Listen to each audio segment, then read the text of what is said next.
Ok, je suis là pourquoi j'ai envie de vous parler de la profession. La profession comptable, pour moi aujourd'hui, est en train de changer et j'ai tout de suite envie de rentrer dans le vif du sujet pour vous expliquer mon sentiment, ma vision de ce qu'il faut faire en 2025 pour être encore là en 2030. En fait, je pars d'un constat assez simple. Je pense que la profession évolue, on passe beaucoup à l'IA, à la digitalisation, mais il y a une notion importante qui est rarement prise en compte, c'est la notion du local. Historiquement, en fait, un cabinet d'expertise comptable se développait au niveau local.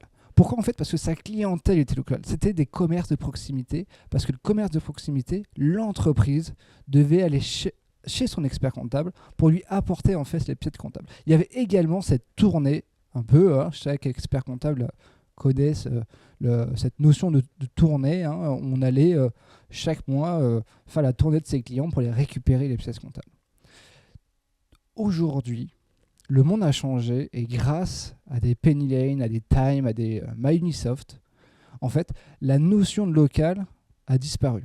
Aujourd'hui, un cabinet d'expertise comptable doit se transformer, non pas dans les outils où ça, j'espère que ça a déjà été fait, mais surtout sur sa dimension. La dimension n'est plus locale, la dimension elle est nationale. Aujourd'hui, un cabinet d'expertise comptable ne va pas se battre avec des concurrents, des confrères, d'accord, au niveau local, dans leur ville, mais ils vont se battre avec des cabinets au niveau national. Aujourd'hui, il y a du low cost, il y a des cabinets en ligne, il y a beaucoup de sous-traitance à l'étranger, donc c'est même une dimension presque internationale. Et ça, c'est un cabinet d'expertise comptable, si l'expert comptable ne l'a pas encore compris, ça va être compliqué pour lui d'être encore là en 2030. Parce que si on continue à développer une stratégie locale, on est mort. D'accord ? Il faut développer aujourd'hui des stratégies de développement au niveau national. Et comment faire ça? Moi, je vais vous raconter un peu mon histoire. Je m'appelle donc Kevin Sagné. Je suis le cofondateur d'un cabinet fiscal et d'un cabinet d'expertise comptable qui s'appelle Eurofiscalis. Et on a développé notre cabinet sans bouche à oreille, sans réseau, en se spécialisant. On a choisi une stratégie de développement avec la niche. On en parle souvent sur LinkedIn, moi j'en parle souvent pour ceux qui me connaissent. On parle beaucoup de la niche. Pourquoi? Parce que je pense que c'est la seule manière de se différencier et d'avoir cette dimension nationale.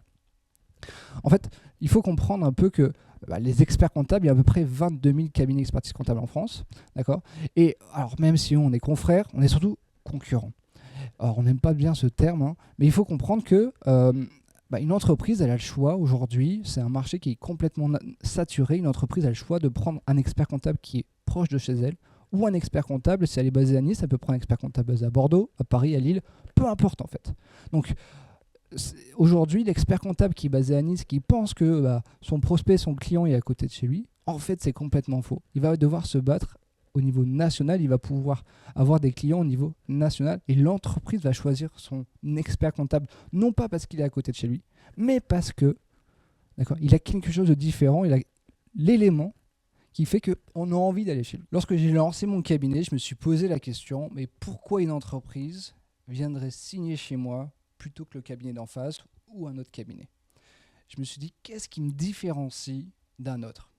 Si on n'arrive pas à comprendre sa différenciation, d'accord, son avantage concurrentiel, ce qui est différenciant sur le marché, si nous-mêmes on ne le sait pas, comment le client pourrait le savoir?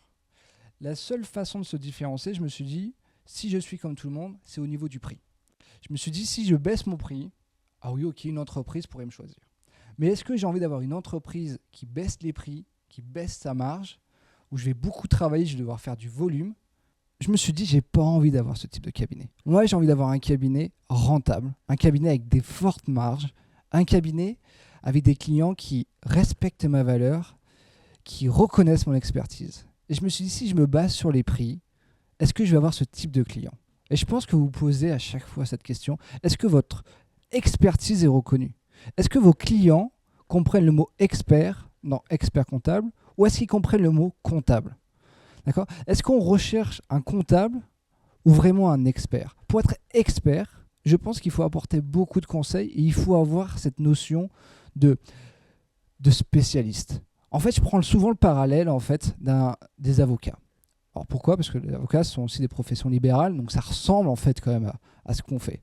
Et un avocat, aujourd'hui, il y a très très peu d'avocats généralistes. Même ça n'existe pas. En fait, la profession libérale des avocats ont déjà fait ce switch il y a longtemps. Ils ont compris que pour gagner de l'argent, il fallait se spécialiser. Alors, je ne sais pas si vous avez déjà eu des problèmes. Par exemple, je sais pas, vous avez eu un problème de prud'homme. Ça peut arriver. Ça arrive assez souvent.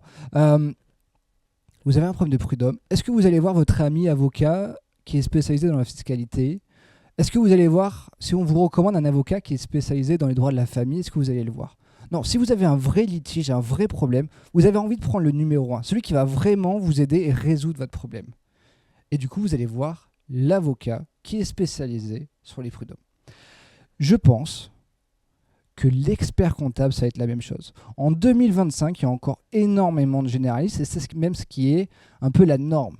Mais je pense qu'en 2030, ça ne sera plus le cas. C'est pourquoi, lorsque j'ai créé Eurofiscalis, je me suis dit, j'ai pas envie de créer un cabinet généraliste. J'ai envie d'être un cabinet de l'avenir. Le cabinet vraiment haut de gamme, premium, et donc j'ai décidé de me spécialiser. J'ai décidé de me spécialiser dans l'e-commerce. Nous, aujourd'hui, on fait que des e-commerçants et je vais vous expliquer aujourd'hui pourquoi on fait que de l'e-commerce et pourquoi j'ai choisi cette niche. Et je vais vous expliquer aussi, vous, si demain vous souhaitez implémenter cette stratégie de niche, de spécialisation dans votre cabinet, quelle niche choisir? Parce qu'en fait, il y a des bonnes et des moins bonnes niches. Moi, j'ai pris l'e-commerce, pourquoi? Parce que lorsque je choisis une niche, je définis ça sur 4 critères.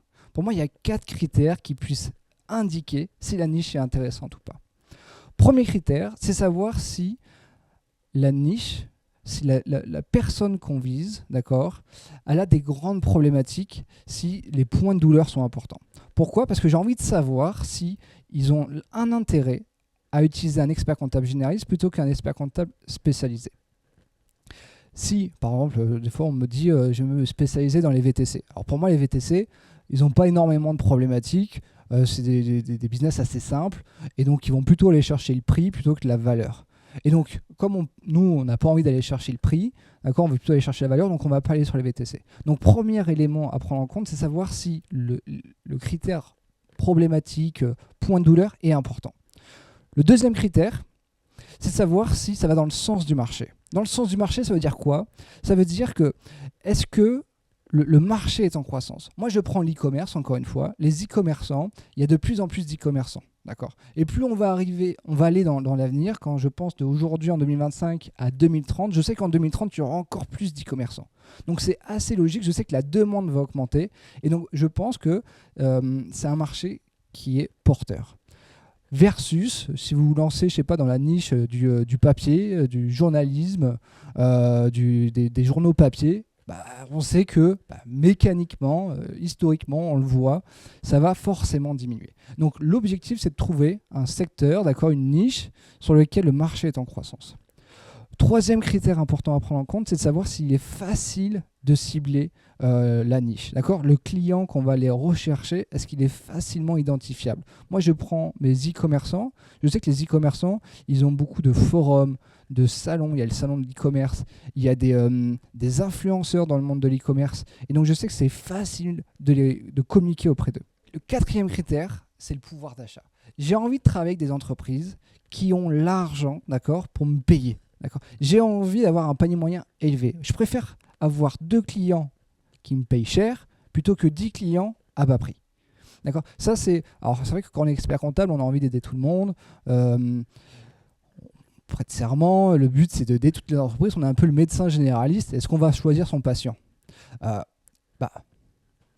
Moi, je préfère avoir un cabinet rentable avec des patients, donc des clients, qui ont le pouvoir d'achat de payer un spécialiste. Lorsqu'on va voir un avocat, encore une fois, on sait que si c'est un avocat qui est spécialisé, on va le payer cher. Si c'est un avocat généraliste, on va payer pas cher et le mec il sera payé au SMIC. Donc j'ai envie d'avoir un cabinet